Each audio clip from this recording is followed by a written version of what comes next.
গাড়ি চড়ে আসতেছে। আমার দেখা জিনিস তো, অনেক কিছু যেটা দেখি সেটা ওয়াজের মধ্যে বলি। নেতা ড্রাইভারকে বলতেছে গাড়ি থামা। ড্রাইভার বলতেছে স্যার কি জন্যে? বলো ওই যে মানুষ আসতেছে। ড্রাইভার বলতেছে না স্যার ওরা তো ফকির। ভোটের আগে পাগলা ফকিরও স্যার হামুতে। গাড়ি যেই ব্রেক করছে, নেতা গাড়ির থেকে নামা সালাম দিচ্ছে আসসালামু আলাইকুম। ফকির খেলে চারিদিকে তাকায়। নেতা বলতেছে কি দেখেন? বলে আমি দেখতেছি কাক সালাম দিলে। আপনাকে দিলাম। ভিক্ষা করে খায়। ভোটের আগে ফকিরও যা হামুতে। এখন এমন কতগুলো নেতা দেখা যাবে খালি সালাম খালি সালাম। ধরে কর কথা ঠিক না? এই সালাম শুধু ভোটের আগে দিলে হবে না, সব সময়। এমনকি বাড়ির দরজার যদি কোনো মানুষ নাও থাকে তাও সালাম দেওয়া নবীর সুন্নাত। এমনকি কবরে কোনো জীবিত মানুষ নাই, তারপরেও কবরের ধার দিয়ে যাওয়া হলো সালাম দেওয়া নবীর সুন্নাত। জোরে কর সুবহানাল্লাহ। আসসালামু আলাইকুম ইয়া আহলাল কুবুর। এই কবরবাসী যারা, তাদের উপর আল্লাহ রহমত বর্ষিত হোক। জোরে কর সুবহানাল্লাহ। তাহলে জীবিত মানুষকেও সালাম দেওয়া যাবে। যদি দরজায় কোনো মানুষ না থাকে তারপরেও বাড়িকে লক্ষ্য করে সালাম দেওয়া যাবে। কোনো মানুষ যদি জীবিত না থাকে কবরস্থানেও সালাম দেওয়া যাবে। হযরত ওমর আলীর দরজায় গিয়ে সালাম দিয়ে বললেন আম্মা সাইলা ফালা তানহার। হযরত আলী চমকে গেলেন, কারণ সালাম শুনি বুঝতে পারছে এটা উমর ফারুকের সালাম। কিন্তু এরপরে যে আয়াতটা পড়লো বুঝতে পারছেন, আম্মা সাইলা ফালা তানহার। হযরত আলী দরজা খুলে বলতেছি আমির আল মুমিনিন, আল্লাহ রহমত আপনার উপর বর্ষিত হোক। কবে থেকে ভিক্ষা শুরু করলেন? আপনি ফকিরের আয়াত কেন তেলাওয়াত করলেন? ওমর ফারুক বলে আলী, আজকে আমার জীবনের সবচাইতে বড় বিপদ। তো বড় বিপদ হলে ইন্না লিল্লাহ পড়া লাগবে। ধরে কোন কথা ঠিক কিনা?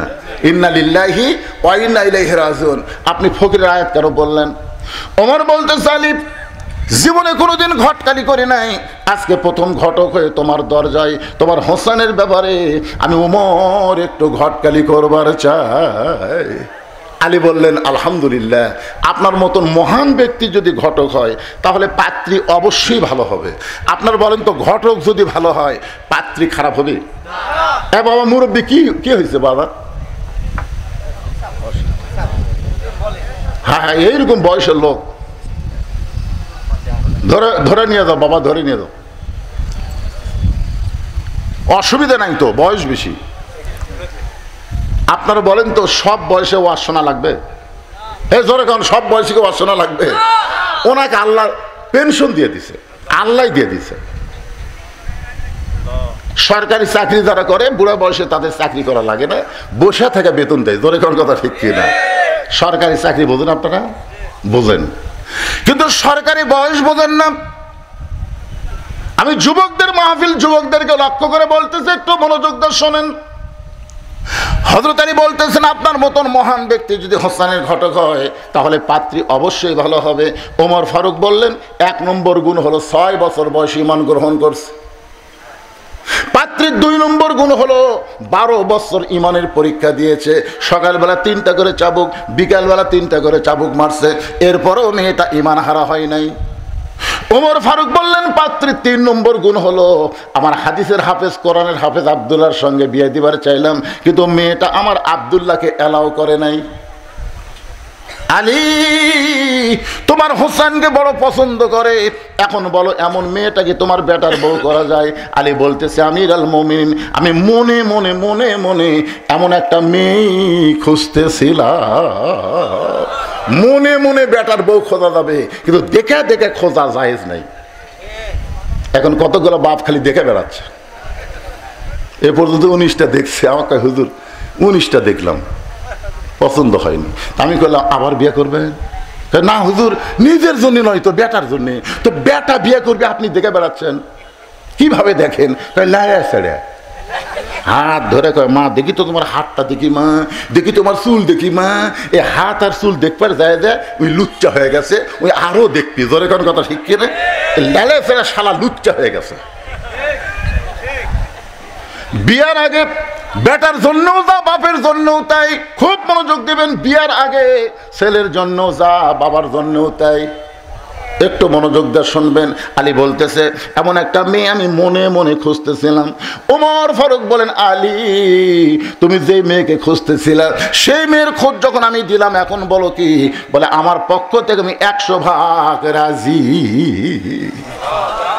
বিয়া দিবে কার সাথে? এ কথা কন না কেন? ঘটকালি কার সাথে হচ্ছে? 100% রাজিকে ওমর ফারুক বুকের মধ্যে নিয়ে বলতেছেন, আল্লাহুম্মা জিদ মুহাব্বাতান লিল্লাহি ওয়া লিরাসূলিহি।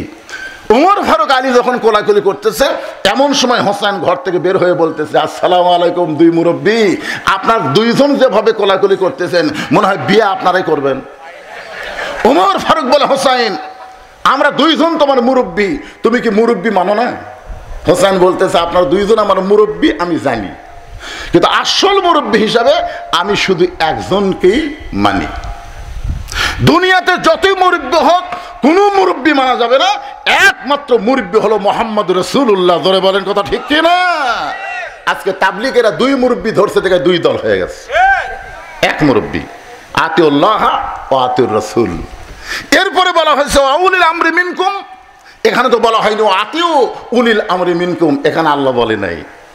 কুল হে রাসূল আপনি বলেন, ইন কুনতুম তুহিব্বুনাল্লাহ ফাত্তাবিউনি, কেউ যদি আমি আল্লাহকে ভালোবাসতে চাই, আমার গোলাম হতে চাই, তাহলে তার একটাই মাত্র আমল, ফাত্তাবিউনি, আপনাকে গ্রহণ করতে হবে। রাসূল ছাড়া চোখ বন্ধ করে কাউকে মানা যাবে না। জোরে কোন কথা ঠিক কিনা কথা বলেন। ওমর ফারুক বলে, হোসেন তুমি কি বলবার চাও? হোসেন বলতেছে, আপনার দুইজন আমার মুরব্বী, আমি আপনাদের সম্মান করি, কিন্তু আসল মুরব্বী হিসাবে আমার নানাকেই শুধু আমি মানি। ওমর ফারুক বলে, হোসেন তুমি একটু সুন্দর করে বোঝায় বলো। হোসেন বলতেছে, কয়েকদিন আগে আমি স্বপ্নে দেখলাম আমার নানা ঘরের মধ্যে আরাম করতেছে। আমি হোসেন দরজা গিয়ে বললাম, নানু ভাই আমি একটু ঘরের মধ্যে যাবার চাই। আমার নানা বলতেছে আমি জান্নাতে আরাম করতেছি, এখন দরজা খোলা যাবে না। আমি হোসেন চমকে গেলাম, যেই নানা আমার ভাঙ্গা ঘর থেকে কথা বলতেছে আর সেই নানা জান্নাতে আরাম করতেছে। দরজা না খুললে কি হবে? জানলার একটা ফাঁক দিয়ে আমি তাকায় দেখি আমার নানি উরাতকে বালিশ বানিয়ে দিছে। সেই উরাতের ওপর আমার নানা মাথা দিয়ে শুয়ে আছে, নানি আমার চুলের মধ্যে বিলকি কাটতেছে। আমি রাগ করে বললাম, নানু ভাই নানির উরাতকে বালিশ বানায় শুয়ে থাকলে কি জান্নাতে থাকা যায়? আমার নানা বলে, হোসেন রে তুই ছোট্ট মানুষ, তুই তোমার সাহায্য কখন হবে? আল্লাহ কোরআনে বলেন, ওয়ালা নাবলুওয়ান্নাকুম বিশাইয়্যিম মিনাল খাউফি ওয়াল জুই ওয়া নাকসিম মিনাল আমওয়ালি ওয়াল আনফুসি ওয়াস সামারাতি ওয়া বাশশিরিস সাবিরিন। আল্লাহ ধরে না ধরে না ধরে না, ধরলে ছাড়ে না। এতদিন হাসিনা ধরেনি ধরেনি ধরেনি, আমরা মনে করতেছিলাম আল্লাহ কয় 41 সাল লাগবে না রে, 24 সালের মধ্যে আমি আল্লাহ এমন ধরা ধর্ম। আল্লাহর ওলি বলেছিল 12 কোটি মুসলমান গাছের গোড়া না দিবে আর দিল্লির মামু বাড়ি গিয়ে পড়বা। ধরে কোন কথা ঠিক কিনা? আল্লাহর ওলির কথা 100% সত্য হয়ে গেছে। সুবহানাল্লাহ কবেন না ভাই? একটু মনোযোগ দিয়ে শুনবেন। মেয়েটা বলতেছে, মুরব্বী হযরত আলীকে লক্ষ্য করে বলতেছে, আমি বিরক্ত হয়ে বললাম, আল্লাহ তুমি আছো আসমানে, নবী আছে মদিনায়, এই জেলখানায় এত নির্যাতন আমাকে করতেছে, আমাকে দেখার মতন তো কেউ নাই। এ কথা বলে কানতে কানতে যখন ঘুমায় গেছি, ওই ঘুমের ঘরে আমি স্বপ্নে দেখতে পাই আমার শিওরের পাশে নূরের একটা পুতুলি বসে কানতেছে। আমি বললাম, কে গো আপনি? জান্নাতের হুরি না বেহেশতের পরি? আমার মাথায় হাত দিয়ে বলে, মা আমি জান্নাতের হুরিও না বেহেশতের পরিও না, আমি হলাম জগৎ বিখ্যাত মা ফাতেমা। আমি তখন ওই ঘুমের অবস্থায় স্বপ্নে তার চেহারার দিকে তাকালাম, কিছুই দেখতে পাইলাম না। যতটুকু দেখতে পাইলাম ভুরু দুইটা জোড়া, বাম গালে কালো একটা তিল, থুতুনির তলে লাল একটা দাগ দেখেছি, এর বাহিরে আর কিছুই দেখতে পাই নাই। সঙ্গে সঙ্গে হোসেন বলে, রে মেয়ে 1 নম্বর প্রশ্নের উত্তর যেমন আশা করেছিলাম তার চাইতে 100 গুণ তুমি সুন্দর উত্তর দিয়েছ। লিল্লাহে তাকবীর। ওমর ফারুক বলতেছে, আমার ঘটকালে আল্লাহ কবুল করছে। হোসেন বলতেছে, এত সহজ না, 3টা প্রশ্নের উত্তর দিলে বিয়ে করব, নচেত আমি বিয়েই করব না। ওমর ফারুক বলে, হোসেন তাহলে এখন 2 নম্বর প্রশ্ন শুরু করো। ইজা আসাবাতুহুম মুসিবাতুন ক্বালু, সকলে পড়েন ইন্না লিল্লাহি ওয়া ইন্না ইলাইহি রাজিউন। যে আয়াতকে সামনে নিয়ে আলোচনা করতেছি ভাইজান, যখন বিপদ আপদ মুসিবত তোমাদের সামনে আসবে, আল্লাহ দোয়া শিখা দিয়েছেন বেশি বেশি তোমরা ইন্না লিল্লাহর আমল করবে। ইন্না লিল্লাহর আমল হলো এ দুনিয়াতে থাকা যাবে না, যতই বড় বড় বাড়ি তৈরি করো এখানে থাকার কোনো সুযোগ নাই, আমাদের সবাইকেই যাওয়া লাগবে। ধরে কোন ঠিক কিনা? কোন বনেরই পাখি তুমি আইলারে কোন বনে, আবার কোন বনেতে যাইতে হবে পড়ছে নাকি মনে। হোসাইন বলে, রে মেয়ে আমার 2 নম্বর প্রশ্ন হলো 6 বছর বয়সে তুমি ইমানটা কেমনে পাইলা? কারণ তোমার দাদা খ্রিস্টান, তোমার বাবা খ্রিস্টান, যেই দেশের জেলখানায় বন্দি ছিলা ওই দেশের সবাই খ্রিস্টান, তাহলে খ্রিস্টানদের মধ্যে 6 বছর বয়সে তুমি ইমানটা কেমনে পাইলা? এটাই হলো আমার 2 নম্বর প্রশ্ন। উমর ফারুক চমকে উঠছে, যেই প্রশ্ন আমি উমর করার কথা মেয়েটাকে, সেই প্রশ্ন আমি উমর করতে পারি নাই। প্রশ্ন করেছে কে? জোরে এখন প্রশ্ন করেছে কে? 6 বছর বয়সে তুমি ইমানটা কেমনে পাইলাম? সঙ্গে সঙ্গে মেয়েটা বলে, হোসাইন 6 বছর বয়স ইমান কেমনে পাইলাম যখন শুনতে চান তাহলে শোনেন। আমি দুনিয়ার সাধারণ কোনো ঘরে জন্মগ্রহণ করি নাই, আমার দাদা হলো রোম সম্রাট কাইসার। আমি দুনিয়ার সাধারণ কোনো ঘরে জন্মগ্রহণ করি নাই, আমার দাদা হলো রোম সম্রাট কাইসার। যেই বলেছে রোম সম্রাট কাইসার, ওর চুম করছে, ও রে বাবা রে। মেয়েটা বলতেছে 6 বছর বয়স আমি যখন অন্দরমহলে ছিলাম, আমার দাদা আমার ঘরে গিয়ে বলতেছে, নাতনি আজকে রোমের রাজ দরবারে খেলা হবে, তুই কি খেলা দেখতে যাবি? আপনারা বলেন তো, ছোটো ছোটো বাচ্চারা খেলা পছন্দ কম করে না বেশি করে? এই জন্য ছোটো ছোটো বাচ্চাদের হাতে মোবাইল দেবেন না। আপনাদের অনুরোধ করতেছি, এই ছোটো ছোটো বাচ্চাদের হাতে মোবাইল যদি দেন, এই মোবাইল ছাড়া ভাত খাবি না। হ্যাঁ, মোবাইল ছাড়া ভাত খাবি না, মোবাইল ছাড়া আর কান্না বন্ধ হবে না। তাই আপনাদের অনুরোধ করি, ছোট ছোট বাচ্চারা যদি একবার মোবাইলের গেম বুঝতে পারে তাহলে আর আপনি ওকে মানুষই করতে পারবেন না। ধরে কোন কথা ঠিক করে কথা বলেন। হ্যাঁ, ছোট ছোট বাচ্চারা খেলা পছন্দ করে। এই জন্য আমার দাদা যখনই বললো আজকে রোমের রাজদরবারে খেলা হবে, তুই কি খেলা দেখতে যাবি? আমার দাদা বিকাল বেলায় খেলা দেখার কথা বলে আমাকে রাজ দরবারে নিয়ে আসলো। আমি 6 বছর বয়সে ইমানটা কেমনে পাইলাম একটু আপনারাও মনোযোগ দিয়ে শোনেন। আমি দাদার সিংহাসনের পাশে ছোট্ট একটা চেয়ারে বসে বললাম, বসার পরেই বললাম, দাদা খেলা দেখার কথা বলে আপনি নিয়ে আসলেন, খেলাটা কোন জায়গায়? আমার দাদা বলে, ওই যে তাকায় দেখ। মেয়েটা বলে, হোসাইন আমি লক্ষ্য করে দেখি একটা মানুষের কালো কাপড় দিয়ে চোখ 2টা বাঁধা, শুধু কালো কাপড় দিয়ে চোখ বাঁধে নাই, তার হাত 2টা রশি দিয়ে বাঁধা, তার পা 2টা লোহার শেকল দিয়ে আটকানো হয়েছে। আমি তখন বললাম, দাদা ভাই একটা মানুষকে আমি দেখতে পাই, যেই মানুষের চোখ বেঁধেছেন, হাত বেঁধেছেন, পা শেকল দিয়ে আটকায় রাখছেন, একটা মানুষ দেখে আপনি কি খেলা দেখাবার চান? আমার দাদা মুসকি মুসকি হাসার বলে, নাতনি রে তুই ছোট্ট মানুষ, তুই বুঝিস না, ওটা মানুষ না রে, ওইটা মানুষ না। আমি বললাম, মানুষ যদি না হয় তাহলে ওইটা কি? আমার দাদা বলতেছে, ওইটা হইল মুসলমান। তার মানে কি বুঝতেছেন? এই ভারতের ইসকন হিন্দুদের কাছে বাংলার মুসলমান মুসলমান না, খ্রিস্টানদের কাছে মুসলমান মানুষ না, ইহুদিদের কাছে, ইসরায়েলের কাছে ফিলিস্তিনি মুসলমানকে এরা মানুষ মনে করে না। জোরে কোন কথা ঠিক কি না? কিয়ামত পর্যন্ত ইহুদি খ্রিস্টান হিন্দুরা আমাদেরকে মানুষ মনে করবে না। বিধর্মীরা কোনোদিন মুসলমানকে মানুষ মনে করে না, মনে করে আর আলাদা জাত। অথচ আল্লাহ কোরআনে বলেছেন, অমাইয়াবতাগি গয়রাল ইসলামা দীনান ফালা ইউকবালা মিনহু। আল্লাহু আকবার। আচ্ছা, এই যুব মাহফিলের কমিটি নাই?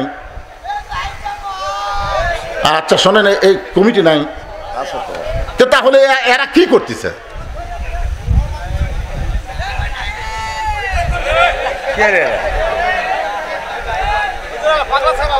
আরে পাগলা ছাগলা হলো তো আপনার ওদিক তাকাচ্ছেন, আপনি সামনে বসে ভালো শুনতেছেন, কিন্তু মাঝখান থেকে মাথার সমস্যা তো ওনার রে ভাই। কিন্তু আপনার যদি আমার কথাগুলো এই সময় এসে ব্যাখ্যাল হন, কঠিন কথা হচ্ছে যে ওইটা মানুষ না, ওইটা মুসলমান। কি বুঝতেছেন? আমার দাদা না থাকেন আর একটু সামান্য, এটা মানুষ না, এটা হলো মুসলমান। আমি তখন বললাম, দাদা এই মুসলমানকে নিয়ে আপনি কি খেলা খেলবেন? আমার দাদা বলে ওই যে তাকায় দেখ। আমি তাকায় দিকে বিশাল একটা আগুনের চুলায় দাউ দাউ করে আগুন জ্বলতেছে, তার উপর বিশাল একটা দেখছি মনে মনে তেল, নিচের আগুনের তেলগুলো টকবক টকবক করতেছে। আমার দাদা বলতেছে ওই মুসলমানকে হাত পাও বান্ধা উত্তপ্ত তেলের মধ্যে ফেলে দিব, মুসলমান তেলের মধ্যে পড়েই মরে যাবে। আজকের খেলার নাম হলো মুসলমান মারার খেলা। আমি তখন ছোট্ট মেয়ে আস্তে করে বললাম, দাদা এই মুসলমানকে না মাইরা এই মুসলমানকে ছেড়ে দেওয়া যায় না? এই মুসলমানকে হত্যা না করে এই মানুষ মারার খেলা, মুসলমান মারার খেলা কি বন্ধ করা যায় না? আমার দাদা বলে 100 বার বন্ধ করা যায়। ওই মানুষটা যদি একটা বারের জন্য বলে আল্লাহ রাসূল মানি না, ওই মুসলমান খালি একটা বারের জন্য বলবে আল্লাহ রাসূল মানি না, তাহলে চোখের বাঁধন খুলে দিব, হাতের বাঁধন খুলে দিব, পায়ের শিকল খুলে দিব। আমি ছোট্ট মেয়ে আস্তে আস্তে মুসলমানের কি কাছে গিয়ে বললাম, মুসলমান তোমার চোখ দুইটা বেঁধে রাখছে বলে তুমি দেখতে পাচ্ছ না, তোমার হাত বেঁধে রাখছে, পাও বেঁধে রাখছে, তুমি দৌড় মারবার পারতেছো না। তুমি কি জানো আমার দাদা তোমাকে হত্যা করার জন্য আগুনের চুলার মধ্যে তেল গরম করতেছে, উত্তপ্ত তেলের মধ্যে তোমাকে ফেলে হত্যা করবে।